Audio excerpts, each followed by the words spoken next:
Hello. তুমি কি সত্যি আজকে আসতে পারবে না? না মানে আমি সত্যি সত্যি একটা কাজে আটকে গেছি।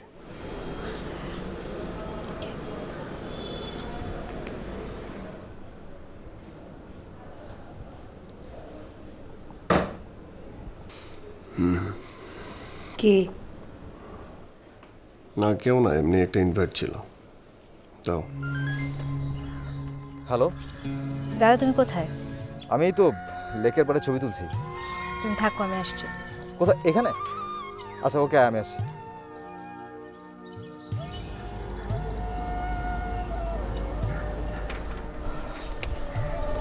কেমন আছো দাদা? ভালো, তুই? জানি না। মন কি খুব বেশি খারাপ? আমার সাথে ল্যাপটপ নেই, থাকলে তোকে একটা জিনিস দেখাতাম। আমার আজকের ছবি তোলার টপিক হচ্ছে ছায়া। হ্যাঁ, ছায়াগুলো না অনেক ইন্টারেস্টিং। অনেকগুলো ছায়ার ছবি তুলেছি।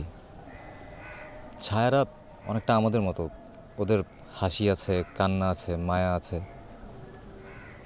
ওরা অনেক লাইভলি আর প্র্যাকটিক্যাল। না দেখলে বিশ্বাস করতে পারবি না। আচ্ছা চল হাঁটি। দাদা আমার মনের একটা ছবি তুলে দেবে? আরে তাই কি হয় নাকি? মন হচ্ছে পবিত্র এক অধরা জিনিস। সেটার ছবি তো এই নগণ্য ক্যামেরাতে তোলা সম্ভব না। সবার মন কি সুন্দর হয়? অবশ্যই সুন্দর হয়, তবে কেউ কেউ সেটাকে মিসইউজ করে, আর তখনই প্রবলেমগুলো তৈরি হয়। আমাদের উচিত সেই সব মানুষের মধ্যে বোধ তৈরি করা, তাহলেই দেখবি সব ঠিক।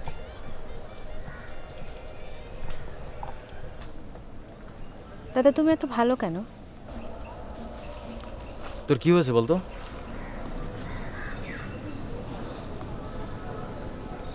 কিছু না। দাদার কাছে কিছু লুকাস না, বলে ফেল। আমার একটা কাজ করে দিতে পারবে? অবশ্যই, বলেই দেখ। কিন্তু কেন? প্লিজ প্রশ্ন করবে না। কিন্তু এটা তো আমার সাথে যায় না। আমি জানি দাদা যায় না, তারপরে তোমার করতে হবে আমার জন্য। প্লিজ, কোনো একটা বিষয় যদি আমার মাথায় চাপে সেটা না করা পর্যন্ত। ওকে, আমি দেখছি। থ্যাঙ্কস।